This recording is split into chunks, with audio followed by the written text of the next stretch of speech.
Hi, this is Joe Satriani. I'm here to tell you about my new album, The Elephants of Mars. Track number 11, Night Scene. This is another song that I thought Bryan Beller was gonna go, what? You know? But he went like, bring it on. And he delivered the craziest bass performance ever. I just love it.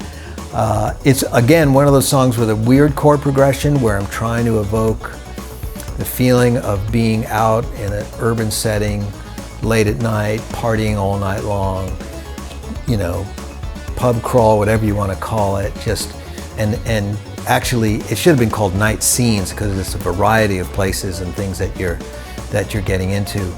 But I wanted the melody to be more like a male sort of version of Billie Holiday, laid back singing.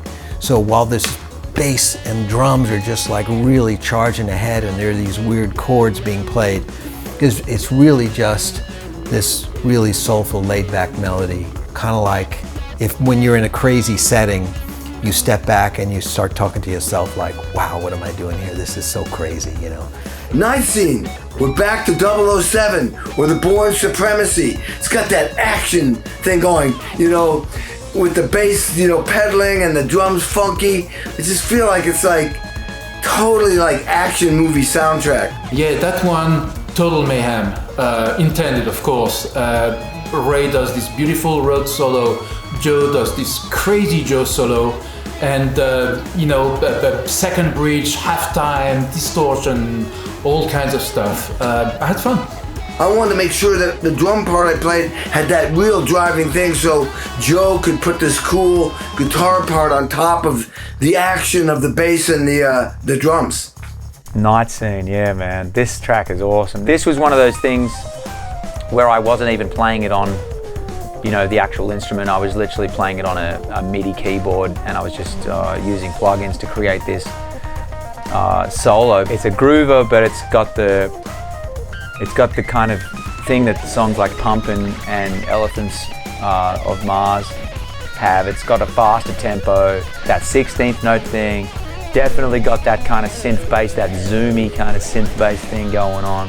The first thing that I musically remember speaking about with Bryan was, how did you get that sound on the bass? Like, first of all, it's perfectly played, but then it's also got this kind of synth thing going on the bass. Like, I was like, were you actually playing, or did someone program that? Did you do that? He said, okay. 20 years ago when I worked for an amplifier company called SWR, we developed something called the Mo-Bass, and it had a built-in bass synthesizer. And it's really, really a great tool, and I don't get to use it very often, but when I heard this song, I thought, this is the right sound for this.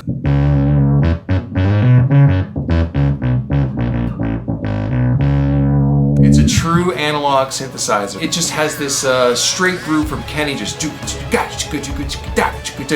and Joe's floating over the top of it. And that's the thing, Joe's always thinking of the balance, you know, between if the melody of the guitar is going to be busy, then the bass shouldn't be too complicated, same with the drums.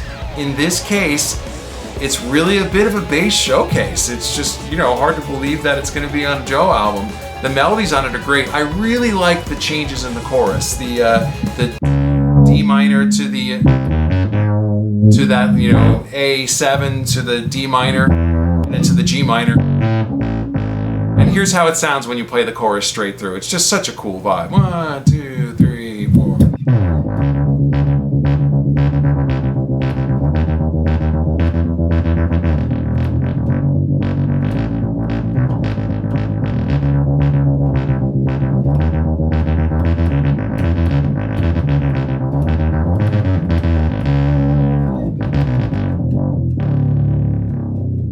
You know, it's very Stevie Wonder, you know, Moog bass synth style, but again, this is another one of those songs that, you know, Joe pushing the boundaries of his artistry, getting into a little bit of almost like a fusion territory. You know, there's room for me and Kenny and Ray to do all sorts of cool stuff. And in the end, you know, you hear the classic Joe sound and a classic Joe melody and orchestration over the top of it. And it's a Joe tune. It's just a different kind of Joe tune. And I think that's a lot of what this record is really about. I don't know how Eric and Greg got it all assembled and mixed the way they did, but I was so happy that all of it got in there. Especially that breakdown, which again was really crazy because Ray again had soloed in not only his main place, but in another section that I thought was just going to be a refrain. But once we heard it, we thought, well, that's actually really cool, so let's just work around that somehow. And I wound up adding a guitar solo on top, and then it turned into an ensemble part, and it was great how the song just grew over a period of weeks and months, just from that little idea of being out, checking out the night.